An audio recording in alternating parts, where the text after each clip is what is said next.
Market లో invest చేసి మీ డబ్బులు డబుల్ చేసుకోవాలనుకుంటున్నారా? సుందరరామిరెడ్డి గారి సెమినార్ కి అటెండ్ అవ్వండి. నమస్తే, welcome back to Suman TV. Present మనతో పాటు ఉన్నారు certified wealth manager Sundar Rama Reddy గారు. నమస్తే సార్. నమస్తే అండి. సార్, మనం సిబిల్ స్కోర్ గురించి చాలా వీడియోలో మాట్లాడుకున్నాం. ఇప్పుడు ఏంటంటే, ఒకప్పుడు సిబిల్ బాగా ఉంటే లోన్స్ అన్ని శాంక్షన్ అయిపోతాయని చెప్పేవాళ్ళు. ఇప్పుడు సిబిల్ స్కోర్ 750+ ఉన్నా కూడా లోన్స్ రిజెక్ట్ అవుతున్నాయంట. అసలు బ్యాంక్ వాళ్ళకి ఏం కావాలి అని అంటే? సో బేసికల్గా మనం జనరల్గా ఏంటంటే సిబిల్ స్కోర్ కనుక 750 కంటే పైన ఉంటే లోన్స్ కొంచెం తక్కువ అమౌంట్కి ఇస్తారు. అండ్ సిబిల్ స్కోర్ కనుక 700 కన్నా తక్కువ ఉందంటే కొంచెం లోన్ కాస్ట్లీ ఎక్కువ ఉంటుంది అనుకుంటారు. యాక్చువల్గా నెక్స్ట్ ఇయర్ మార్చి 1 నుంచి అండ్ ఆర్బీఐ రూల్స్ ప్రకారం ఏంటంటే ఖచ్చితంగా సిబిల్ స్కోర్ బ్యాడ్గా ఉంటే దానికి రిస్క్ ప్రొఫైల్ కింద ఎక్కువ వడ్డీ ఛార్జ్ చేస్తారనమాట నెక్స్ట్ ఇయర్ నుంచి. అండ్ మీకు సిబిల్ స్కోర్ 750 ఉండి కూడా బ్యాంకులు మీకు తక్కువ రేటుకి వడ్డీకి ఒక్కోసారి రిజెక్ట్ చేస్తాయి. ఎందుకంటే మీరు శాలరీ అకౌంట్ పొద్దులు మారుతా పోతుంది అనుకోండి, 6 నెలలకు బ్యాంక్ అకౌంట్ మారుతుంది శాలరీ అకౌంట్. ఇదేదో సంథింగ్ డిస్టర్బెన్స్గా అనిపిస్తుంది అని చెప్పేసి అలాంటప్పుడు 750 వచ్చినా సరే బ్యాంకులు ఆలోచిస్తాయి, నేను ఇవ్వను మార్చుకోవడాలు. డిఫరెంట్ అకౌంట్స్ ఉండొద్దు, ఫ్రీక్వెన్సీగా మార్చవద్దు, ఫ్రీక్వెన్సీ కంపెనీలు మారద్దు, అదొకటి. రెండోది క్రెడిట్ కార్డుని బీభత్సంగా వాడుతున్నారు అనుకోండి, ఓవర్గా యూసేజ్ చేస్తున్నారు అనుకోండి, ఈ క్రెడిట్ కార్డు ఎక్కువ వాడుతున్నారు శాలరీతో పోల్చుకున్నప్పుడు అని చెప్పేసి వాళ్ళు అలాంటి కూడా నీకు 750 అబవ్ ఉన్నా సరే కన్సిడర్ చేయకపోవచ్చు. అండ్ రెండోది మల్టిపుల్ లోన్స్కి ఎంక్వైరీ చేస్తా ఉన్నారు అనుకోండి, మీ ఎంక్వైరీలు అన్ని లోడ్ అవుతూ ఉంటాయి సిస్టంలో. మీరు తీసుకోకపోయినా ఎంక్వైరీస్ తోటి అర్థమైపోద్ది ఇటు ఓవర్గా లోన్ ఎంక్వైరీ చేస్తున్నారు అనే విషయం. అట్లా అలాగే లోన్ యాప్స్ టూ మచ్గా వాడుతున్నా, లేకపోతే ఏదైనా ఈఎంఐ బౌన్స్ అయింది అనుకోండి ఒక చెక్ అయినా సరే, మీ పేబుల్ కెపాసిటీని వాళ్ళు డౌట్ పడతారనమాట, వీళ్ళకి ఏదో తేడా వస్తుందనే విషయం. అలాగే మినిమం డ్యూ పేమెంట్ కడుతున్నారు, మొత్తం కట్టాల్సిన పని లేదు. ఒక్కోసారి మినిమం అమౌంట్ కట్టేసి కావాలంటే రెస్ట్ మంత్ కట్టుకోవచ్చు అనమాట. మరీ టూ మచ్గా నువ్వు మినిమం అమౌంట్ పే చేస్తున్నావు అనుకోండి, మీ పేమెంట్ మెథడ్ మీద వాళ్ళకి డౌట్ వచ్చింది అనమాట.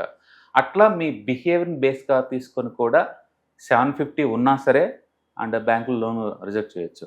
అందుకని ₹1,00,000 ఉంటే శాలరీలు వస్తుంది, 10,000 ఉంటే శాలరీ రావు, ఇలాగేం లేదు. సిబిల్ స్కోర్ ఇంపార్టెంట్, బట్ ఆ ఇంపార్టెంట్ కూడా ఎలాగంటే మీ పేమెంట్ హిస్టరీని చూస్తారు, మీ ఫైనాన్షియల్ బిహేవియర్ని చూస్తారు, దాన్ని బట్టేసి వాళ్ళు చూస్తుంటారు అనమాట. కాబట్టి మీ బిహేవియర్కి వాళ్ళు అబ్జర్వ్ చేస్తాను ఊహించుకోండి, ఎందుకంటే ఎవ్రీథింగ్ ఈరోజు డిజిటలైజేషన్ అయిపోయింది. అందుకని మీరు తీసుకునే లోన్స్, మీ పేమెంట్ మెథడ్స్ ఎన్నిసార్లు బౌన్స్ అవుతుంది అండ్ ఎన్ని కొత్త లోన్ మీరు ఎంక్వైరీ చేస్తున్నారు, వీటన్నిటి మీద వాళ్ళు చూసి ఇస్తారనమాట. అందుకని 750 ఉంటే గ్యారంటీడ్గా తక్కువ రేటుకి లోన్ దొరుకుతున్న గ్యారంటీ ఏం లేదు. అది ఒకప్పుడు ఉండేది, బట్ ఇప్పుడు ఉండదు. బట్ ఇప్పుడు ఏదైనా సరే రిస్క్ ప్రొఫైల్ మెజర్మెంట్ ఎక్కువైపోయింది కాబట్టి అఫీషియల్గా నెక్స్ట్ ఇయర్ నుంచి అది లైన్లోకి వస్తుంది కాబట్టి, అండ్ సిబిల్ స్కోర్ ఎంత ఎక్కువ ఉంటే మనకు అంత బెటర్ అనమాట. కాబట్టి నెక్స్ట్ ఎప్పుడైనా అన్నెసరీ లోన్స్ తగ్గించండి, అంటే పర్సనల్ లోన్స్ తీసుకోమాకండి సాధ్యంత వరకు. ఈవెన్ సెక్యూర్ లోన్స్కి అన్సెక్యూర్ లోన్స్ కూడా తేడా ఉంది. నువ్వు టూ మచ్గా పర్సనల్ లోన్ తీసుకుంటున్నావు అనుకోండి, అండ్ స్కోర్ తగ్గించే ఛాన్స్ ఎక్కువ. అంటే మంచి శాలరీ ఉంటే నాకు వచ్చేస్తుంది లోన్ అనుకోవడానికి లేదు. పేమెంట్ హిస్టరీని బట్టి మీరు మీ ఫైనాన్షియల్ బిహేవియర్ని బట్టే ఉంటుంది అనమాట. చాలా మంది సార్ క్రెడిట్ కార్డ్స్ కూడా వాడేస్తారు, పే చేయరు, అట్లానే వదిలేస్తూ ఉంటారు కదా, వాడేసి ఇంకొక కార్డు తీసుకుంటారు, మళ్ళీ వాడుతూ ఉంటారు, దానివల్ల వచ్చే ప్రాబ్లమ్. డెఫినెట్లీ ఇంతకుముందు ఇవన్నీ పెద్ద పట్టించుకునే వాళ్ళు కదండి, బట్ ఇప్పుడు అంతా డేటా అంతా సెంట్రలైజ్ అయిపోయింది. అంటే credit card companies, banking companies, non housing finance companies, stock market అన్ని సెంట్రలైజ్ డేటాకి వచ్చేస్తున్నాయి. అంటే కేవీసీ ప్రాసెస్ అంతా సెంట్రలైజ్ అయిపోయింది.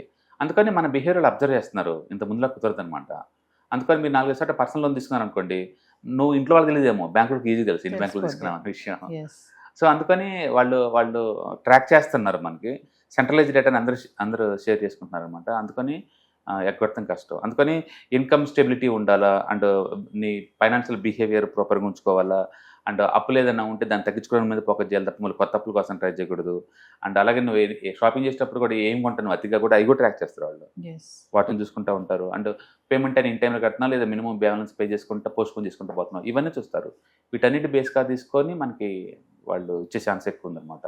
అందుకని మన బిహేవియర్ని కూడా దీంట్లో కలుపుతున్నారు వాళ్ళు మన బిహేవియర్ని కూడా చూసేసి దాన్ని బట్టేసి వాళ్ళు ఇస్తారన్నమాట. అసలు బేసికల్గా వాళ్ళు అచ్చు నీ పేమెంట్ హిస్టరీని చూసి 30% వెయిటేజ్ ఇస్తారు. స్కోర్ ఒక్కటే కాదు, నువ్వు పే చేసేటప్పుడు పోస్ట్పోన్ చేస్తున్నావా, కొంచెం కడుతున్నావా, ఎన్ని రకాల లోన్స్ ఉన్నాయి, ఇవన్నీ ఉంటారు. రెండోది క్రెడిట్ ఎక్స్పోజర్, ఎన్ని రకాల క్రెడిట్ ఎక్స్పోజర్ ఉంది, దీంట్లో పర్సనల్ లోన్స్ పర్సనల్ లోన్స్ ఎక్కువ ఉన్నాయి అనుకోండి, రిస్క్ ఎక్కువ వస్తుందని చెప్పి దాన్ని కూడా రిజెక్ట్ చేస్తారు. అండ్ అది దానికి 25% వెయిటేజ్ ఇస్తున్నారు. అండ్ తర్వాత payment type, credit card type payment type, long తీసుకుంటున్నావు, షార్ట్ టర్మ్ తీసుకుంటున్నావు, ఏ టైప్ లోన్స్ ఇవన్నీ వాటికి 25% వెయిటేజ్ ఇస్తున్నారు.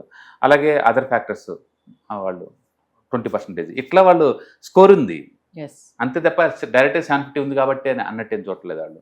అందుకని సింపుల్ చెప్పాలంటే మన ఫైనాన్షియల్ బిహేవియర్ని పెట్టేసేసి ఎక్కువ మంది నువ్వు ఎంక్వైరీ చేస్తున్నా, తక్కువ మినిమం అమౌంట్ కట్టి పోస్ట్ పోన్ చేస్తున్నా, అండ్ టూ మనీ లోన్స్కి అప్లై చేస్తున్నా, ఈఎంఐ బౌన్స్ ఏమైనా అవుతున్నా మనం డేంజరస్లో ఉన్నట్లు లెక్క. జస్ట్ 750 అనేది అంత ఇదేం కాదు. ఎస్ కొన్ని ప్రైవేట్ క్రెడిట్ కార్డు వాళ్ళు ఇస్తారులే కానీ బట్ వడ్డీ ఎక్కువ ఛార్జ్ చేస్తారు. నీకు 750 ఉన్నందుకు వచ్చిన బెనిఫిట్ ఏం రాదు. మంచి సిబిల్ స్కోర్ మెయింటైన్ చేయాలంటే ఏం ఉండాలి సార్? తక్కువ లోన్స్, రెండోది సెక్యూర్ లోన్స్, ఇన్ టైంలో పే చేయటం, అండ్ టోటల్ శాలరీలో ఒక 30-40% మించి తీసుకోవటం బెటర్ అనమాట.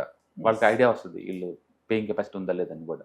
ఏదైనా కానీ ఏదైనా గుడ్ డెట్స్ బ్యాడ్ డెట్స్ అంటారు. గుడ్ డెట్స్ని ఎట్లా పోస్ట్పోన్ చేసుకోము, అది ప్రొడక్టివ్ని పెంచేది కాబట్టి బ్యాడ్ డెట్స్కి తదింతరకు దూరంగా ఉండడం బెటర్ అనమాట. ఎస్ సపోజ్ ఇప్పుడు ఒక కపుల్ ఉన్నారనుకోండి, ఒక లోన్కి అప్లై చేశారు అనుకోండి, సిబిల్ స్కోర్ ఇద్దరు కలిపి చూస్తారా? సెపరేట్ సప్లిమెంటరీగా డిపెండెంట్ కింద కూడా అలా కూడా చూసుకోవచ్చు. డిపెండెంట్ కింద మీరు వాళ్ళ నేమ్ అటాచ్ చేశారనుకోండి, ఇద్దరి మీద చూస్తారు. ఓకే బట్ ఒక్కళ్ళే తీసుకున్నారంటే చిన్న చిన్న అమౌంట్స్ పెద్ద పట్టించుకోరు. ఎస్ కాబట్టి మీరు ఎంత లోన్ తీసుకుంటున్నారు, సెక్యూర్ లోన్ అన్సెక్యూర్ లోన్ బట్టి. బేసిక్గా అన్సెక్యూర్ లోన్స్ పెద్ద ప్రాబ్లం లేదు. But unsecure loans too much తీస్తున్నాం అనుకోండి, అయిన పర్సనల్ లోన్స్ ఇంట్రెస్ట్ రేట్ ఎక్కువ కదా, కాబట్టి వాళ్ళకి అర్థమవుతుంటారు ఫ్రీక్వెన్సీకి వీళ్ళు దుబారా ఖర్చులు పెడుతున్నారు అని చెప్పేసి. ఎస్ అందుకని నా ఏదో ఎక్కువ శాలరీ నాకు 2 లక్షలు ఉంది కదా ఎంతమందిని ఎత్తారు అనుకోకుండా ఫస్ట్ క్రెడిట్ స్కోర్ చెక్ చేసుకోండి, సివిల్ స్కోరు, తర్వాత నెసరీ అయితేనే చేసుకోవటం better. Yes thank you sir. Hi, one day classroom ఎన్విరాన్మెంట్లో ఆఫ్లైన్ వెబినార్ జరగబోతుంది. అండ్ ఇంట్రెస్ట్ ఉన్న పార్టిసిపెంట్స్ ఈ కింద స్కూల్ అవుతున్న నెంబర్కి రింగ్ చేసుకొని సీట్ బుక్ చేసుకోండి. దీంట్లో ETFs, index funds and mutual funds మీద completely and hand holding experience మీకు ప్రొవైడ్ చేయబడుతుంది.